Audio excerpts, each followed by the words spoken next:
Welcome to Storytell Kids. Once upon a time, nestled in a cozy cottage at the edge of a lush green forest, lived a mother goat with her 7 adorable little kids. They were a happy, playful bunch, and their mother loved them more than anything in the world. Her days were filled with their laughter and tiny but like any good mother, she knew the world outside their safe little home held dangers. Before she would leave to find food in the forest, she would gather her children close. "My dearest little ones," she would say, her voice warm but firm, "you must be very, very careful. The big bad wolf roams these woods, and he is as cunning as he is hungry. His voice is gruff, and his paws are black as coal. If he comes to our door, you must never, ever let him in. Promise me you'll remember." And the 7 little goats, with their bright, innocent eyes, would all nod their heads and promise together, "We promise, Mama. We'll be careful. We won't let the wolf in." With their promise echoing in her ears, the mother goat would give them each a kiss and set off into the forest, confident that her children were safe. Well, it wasn't long after she left one sunny morning that a shadow fell over their little cottage. A dark figure lurked behind the trees, his yellow eyes fixed on the door. It was the big bad wolf, and his stomach was rumbling with hunger. He had been watching the mother goat leave, and now he saw his chance. He crept up to the door and gave a loud, sharp knock. Asterisk. Knock, knock, knock. Then he tried to disguise his voice, making it as gentle as he could, though it still came out deep and gravelly. "Little goats, open the door. It's your mama, and I've brought back something delicious for each of you." Inside, the little goats huddled together. They heard the knocking and the voice, but something wasn't right. It didn't sound like their mother at all. The eldest, bravest little goat tiptoed to the door and called out, "We can't see you, but we can hear you. Your voice is rough and deep. Our mama's voice is soft and sweet. You are not our mother. You are the wolf." The other goats joined in, their little voices trembling but firm. "No, no, you can't fool us. Go away, you big bad wolf." Frustrated and angry, the wolf stomped his foot. "Grr, those clever little things," he muttered to himself as he slunk back into the woods. "They recognize my voice. I need a better plan. I need to be much more cunning if I want to get my dinner." The wolf thought and schemed. He remembered seeing a small shop in the village that sold all sorts of things. He trotted over to the chalk merchant and bought a large piece of chalk. He nibbled on it, piece by piece, until his throat felt smooth and his gruff voice became high-pitched and gentle. He practiced a few times, "Hello, my darlings," until he sounded almost exactly like the mother goat. Pleased with his new voice, he hurried back to the cottage. This time, he was sure his trick would work. He knocked softly on the door. Tap, tap, tap. "My dear children," he cooed in his new, sweet voice. "It's your mama. I'm back from the forest. Please, open the door. My arms are full of treats." The little goats heard the voice, and this time it did sound just like their mother's. They were about to unbolt the door when the most cautious little goat said, "Wait." Let's be sure. Let's ask to see her paws under the door. So, the eldest called out, show us your paw, Mama, so we know it's really you. The wolf, thinking he was so close to success, eagerly slid his big black paw under the door.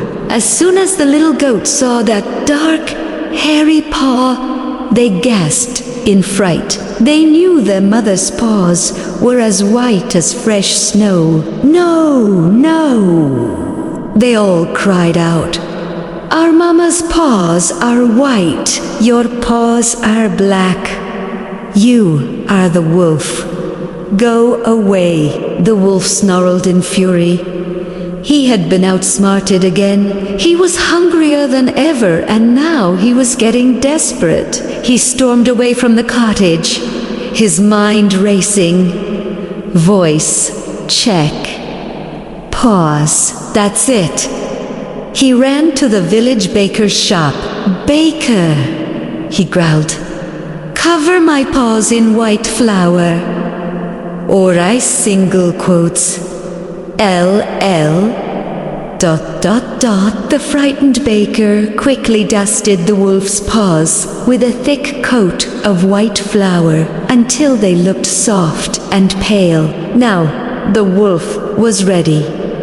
He had a sweet voice and white paws. He was certain that this time nothing could go wrong. For the third time, he returned to the cottage and knocked on the door. My sweet children, he sang out in his high, gentle voice. It's Mama. I'm finally home. Let me in, my dears. Show us your paw first. The little goats called out, still being careful. The wolf proudly placed his flour-dusted paw on the windowsill. The little goats peeked out and saw a paw that was perfectly white. Convinced that it must be their mother, they joyfully unbolted the door. Mama's home. Mama's home. They cheered. But it wasn't their mother who stepped inside. It was the big, bad wolf, his yellow eyes gleaming and a wicked grin on his face. The little goats screamed in terror and scattered in every direction, trying to hide. One scrambled under the table, another leaped into the bed, a third hid in the fireplace, a fourth in the kitchen, a fifth in the cupboard, and a sixth behind the big wash basin. They were all so frightened, but the wolf was too quick. One by one, he found them. He gobbled up the first goat, then the second, then the third, fourth, fifth, and sixth, swallowing them whole in his greed. Asterisk, gulp, gulp, gulp. Only one little goat remained undiscovered. The very youngest and smallest of them all had found the most ingenious hiding place. He had squeezed himself into the grandfather clock case in the corner of the room. The wolf, with his belly now full and heavy, was too lazy to search any further. That's enough for one day, he yawned, patting his round stomach. He lumbered out of the cottage and found a shady spot under a big tree by the river to take a long, deep nap. Not long after, the real mother goat returned from the forest. But when she saw her cottage, her heart sank. The door was wide open, furniture was overturned, and the house was eerily silent. There was no cheerful chorus of Mama to greet her, my children. My children, she cried out, her voice filled with panic. She called each of their names, but there was no answer. She looked under the bed, in the cupboard, everywhere, but she couldn't find them. Her heart was breaking with every passing second. Finally, she called the name of her youngest, my littlest one. Where are you? A tiny, muffled voice answered from the grandfather clock. "Here I am, Mama, in the clock case." The mother goat rushed over and opened the clock. Out tumbled her youngest kid, safe but trembling. He threw his little hooves around her neck and sobbed as he told her the whole terrible story. How the wolf had tricked them with a sweet voice and white paws, and how he had swallowed all of his brothers and sisters. The mother goat was overcome with grief, but her sadness quickly turned to fierce determination. "He won't get away with this," she whispered, her eyes hardening. She knew the wolf, after such a big meal, wouldn't have gone far. "Stay here," she told her youngest. "Mama has a plan." She grabbed her sewing kita needle, thread, and a big pair of scissors and quietly followed the wolf's tracks down to the riverbank. And there he was, just as she'd suspected, lying under a tree, fast asleep and snoring so loudly that the branches above him trembled. As he slept, she noticed something peculiar. Something was wriggling and squirming inside his big, round belly. Could it be? She thought, a glimmer of hope sparking in her chest. Are my children still alive in there? With incredible care and courage, the mother goat took her sharp scissors. As quietly as a mouse, she made a small snip in the sleeping wolf's belly, then another, and another, carefully cutting a long slit. The moment the opening was big enough, one little goat head popped out, then another and another. One by one, all 6 of her children jumped out, completely unharmed. They hadn't been chewed, just swallowed whole. Oh, what a joyful reunion! They hugged their mother tightly, crying with relief. "Quiet now, my dears," she whispered. "Our work isn't finished." She then instructed her little goats, "Quickly, go to the river and each of you find the biggest, heaviest stone you can carry." The 7 little goats scrambled to the riverbank and rolled back 6 large, heavy stones. The mother goat carefully placed all 6 stones inside the wolf's belly, right where her children had been.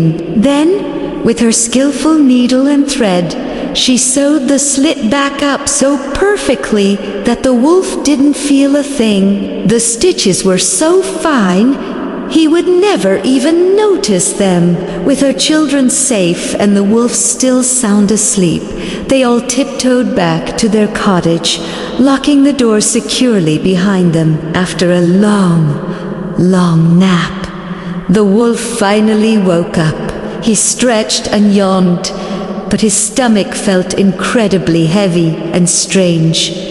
"Oof," he groaned. "All those goats are sitting like rocks in my belly.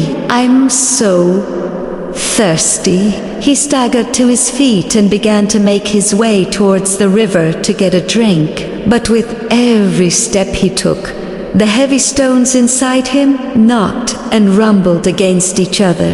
Asterisk, clunk, clunk, clunk. What is this rumbling and grumbling inside me? Wonder. I thought I ate 6 little goats, but it feels like 6 heavy stones. When he finally reached the river, he leaned over the edge to take a drink, but the immense weight of the stones in his belly threw him off balance. With a great splash, he tumbled headfirst into the deep water. He was so heavy that he couldn't swim. He struggled for a moment, then sank right to the bottom of the river, never to be seen again.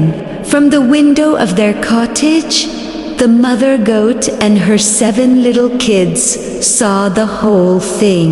When the wolf disappeared beneath the waves, they all cheered and danced with joy. They joined Hanzur, hooves, and danced in a circle around the room. the big bad wolf was gone forever, and they were all safe.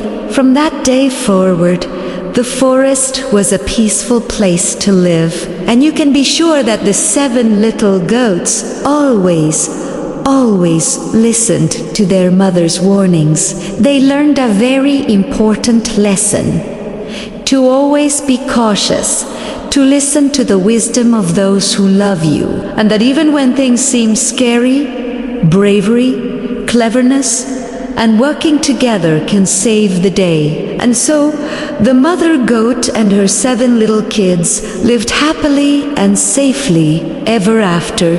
What a fantastic story! It really shows how courage and quick thinking can overcome even the biggest challenges. Thank you so much for joining me for story time today. If you enjoyed this tale, don't forget to hit that like button and subscribe to our channel for more amazing stories every week. We love sharing these adventures with you. Until next time, stay curious and keep reading. Bye for now.